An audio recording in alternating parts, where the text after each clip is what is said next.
नमस्कार, मैं हूं प्रदीप कुमार। आप देख रहे हैं पॉलिटिकल आइडिया। पॉलिटिकल आइडिया के आज के इस अंक में आप सभी दर्शकों का बहुत बहुत स्वागत है। मित्रों, वैसे तो विधानसभा के चुनाव देश के 5 राज्यों में है, जहां पश्चिम बंगाल, असम, तमिलनाडु, केरल और पुडुचेरी में परिणाम 4 मई को निकल कर आएंगे। लेकिन इन 5 राज्यों की से भी ज्यादा गर्म माहौल एक छठे राज्य बिहार में इसलिए है कि बिहार को एक नया मुख्यमंत्री मिलने वाला है। 20 वर्षों से जो कि बिहार में मुख्यमंत्री के पर्याय बन गए थे, नीतीश कुमार ने मुख्यमंत्री का पद छोड़ने का फैसला कर लिया है और अब यह तय है कि बिहार में मुख्यमंत्री भाजपा का होगा। तो कई नाम हवा में तैर रहे हैं, कई अटकलें लगाई जा रही है। कहा जा रहा है कि नीतीश कुमार की पसंद सम्राट चौधरी है। तो क्या वास्तव में नीतीश कुमार की पसंद सम्राट है?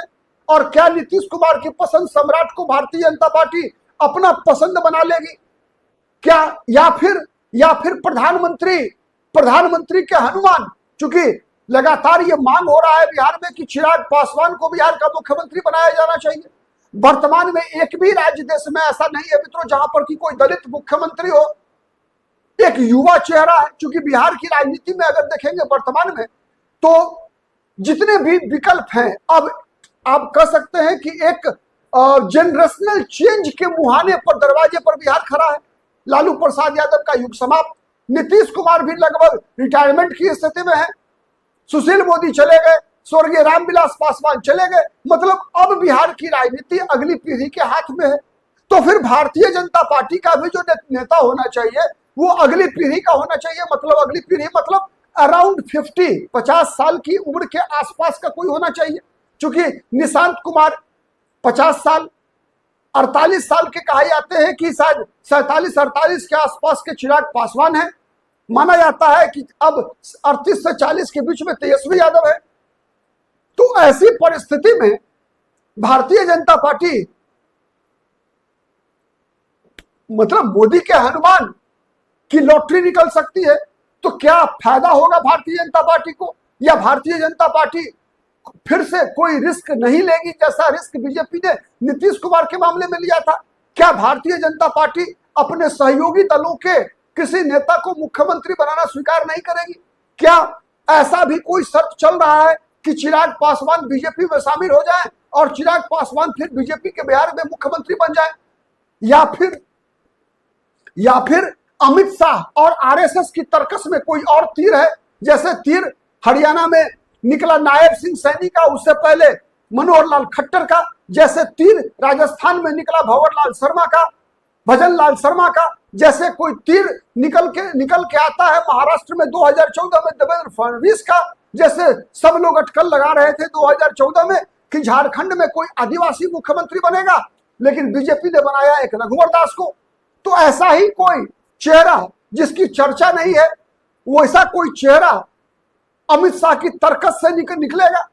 तो ऐसे कई अटकलों पर मित्रों आज हम चर्चा करेंगे। तो सबसे पहले शुरुआत करते हैं सम्राट चौधरी से। मित्रों, सम्राट चौधरी जिसके पीछे माना जा रहा है कि नीतीश कुमार का हाथ है। नीतीश कुमार चाहते हैं कि सम्राट चौधरी बिहार का मुख्यमंत्री बने। इस बात की पुष्टि तो नीतीश कुमार ने नहीं किया है अभी तक, ठीक है, कि नीतीश कुमार चाहते हैं, लेकिन इतना तय है मित्रों कि बिहार में लालू प्रसाद यादव और राबड़ी देवी के शासनकाल को बिहार से खत्म करने में जो विरोध का बिगुल फूका था, सबसे पहले वो बिगुल फूका गया था बिहार में लव कुश समीकरण के द्वारा। सवर्ण पहले दिन से लालू यादव के खिलाफ थे। जब से मंडल आयोग की रिपोर्ट लागू हुई उसके बाद से सवर्ण लगातार खिलाफ थे, लेकिन सवर्णों की वोट की ताकत इतनी नहीं थी जिससे कि लालू प्रसाद यादव का बाल भी बांका कर सके। तो सबसे पहले विरोध का बिगुल फूका लव और कुश ने। कुशवाहा और कुर्मी जाति के लोगों ने, नीतीश कुमार, सम्राट चौधरी के पिता शकुनी चौधरी जैसे नेताओं ने, बिरसिंह पटेल जैसे नेताओं ने, सम्राट चौधरी उसी धारा के उत्तराधिकारी हैं।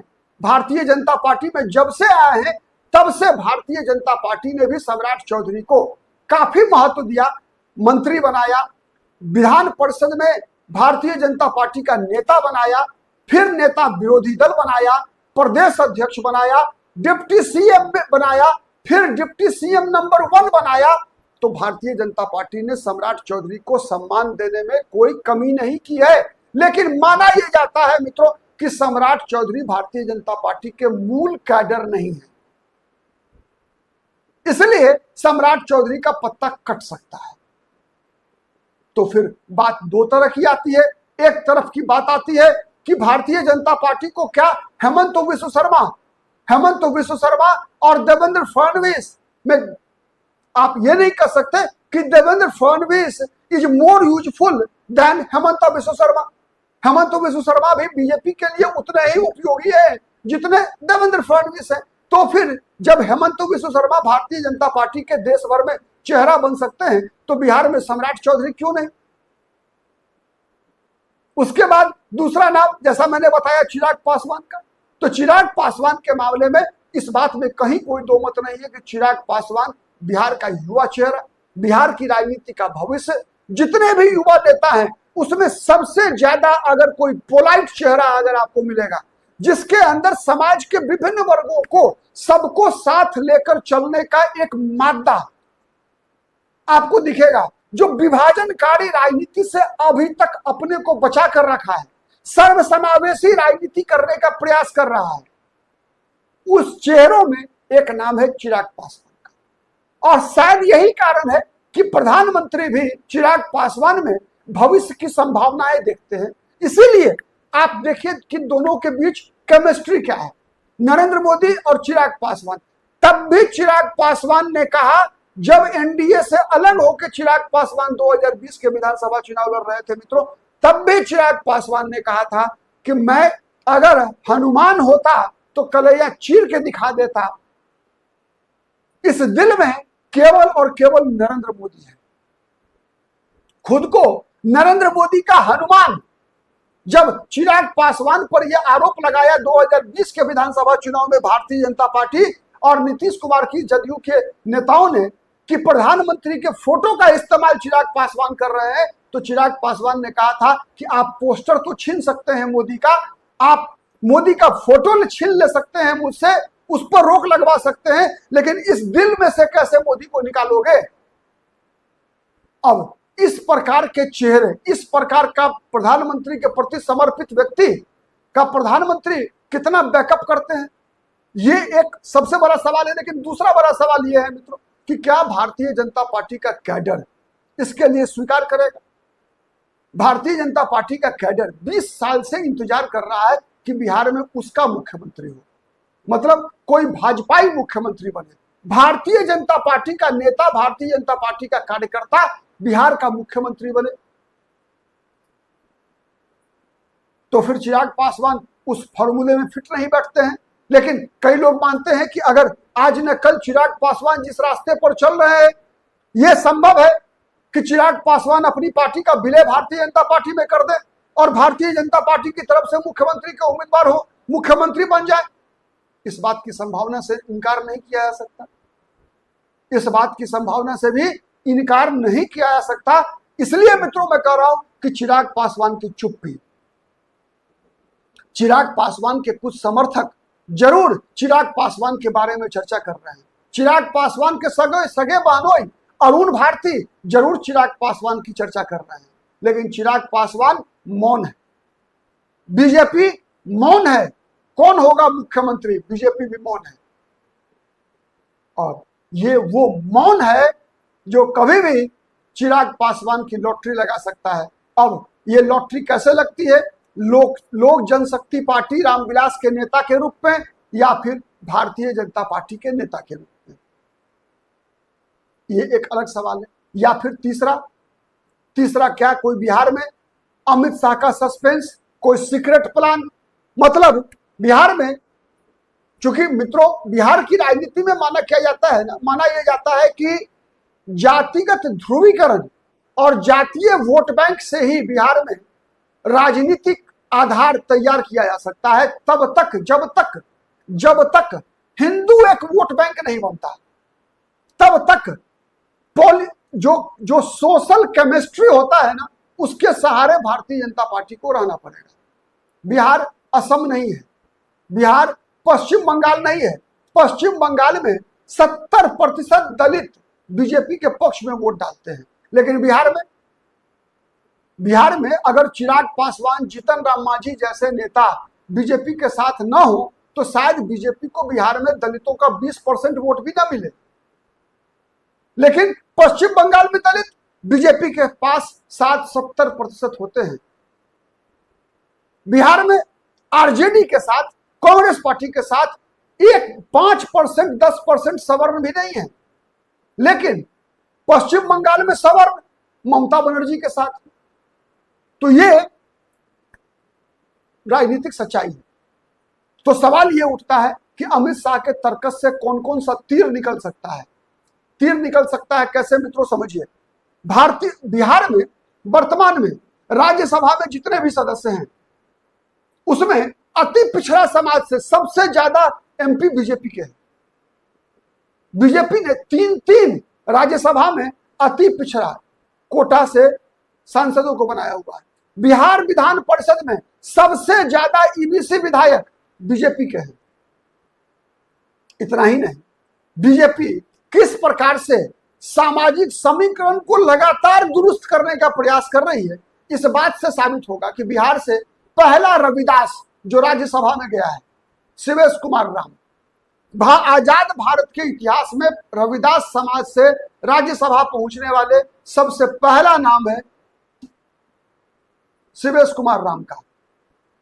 अति पिछड़ा समाज से भीम सिंह चंद्रवंशी, शंभू शरण पटेल, धर्मशिला गुप्ता, तेली, कहार, धानुक, मतलब जो भी हर जाति से भारतीय जनता पार्टी बारी बारी से लोगों को सम्मान, चाहे विधान परिषद हो, विधानसभा हो, राज्यसभा हो, लोकसभा हो, टिकट हर जगह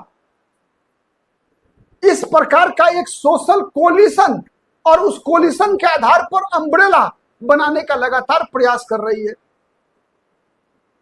जिसको बनने में बीजेपी के लोग मानते हैं कि अभी समय लगेगा। तो तत्काल के लिए क्या उपाय है? तत्काल के लिए उपाय यह है कि एक ऐसा चेहरा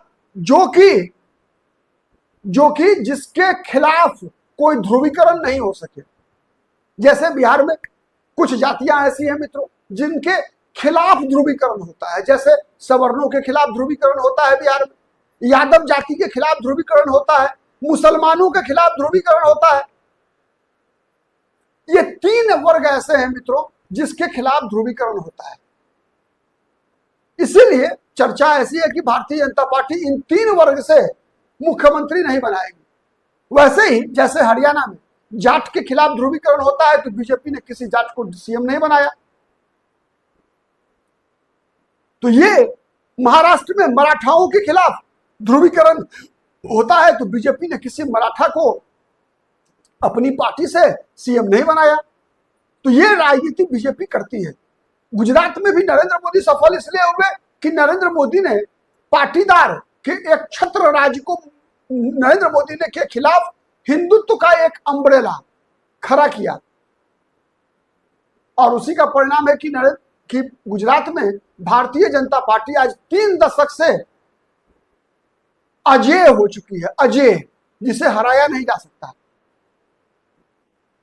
तो ऐसा ही कुछ फॉर्मूला भारतीय जनता पार्टी बिहार में ढूंढ रही है कि भारतीय जनता पार्टी किसी ऐसे व्यक्ति को मुख्यमंत्री बनाए जो जाति का नहीं, जमात का चेहरा हो, जो हिंदुत्व का चेहरा हो।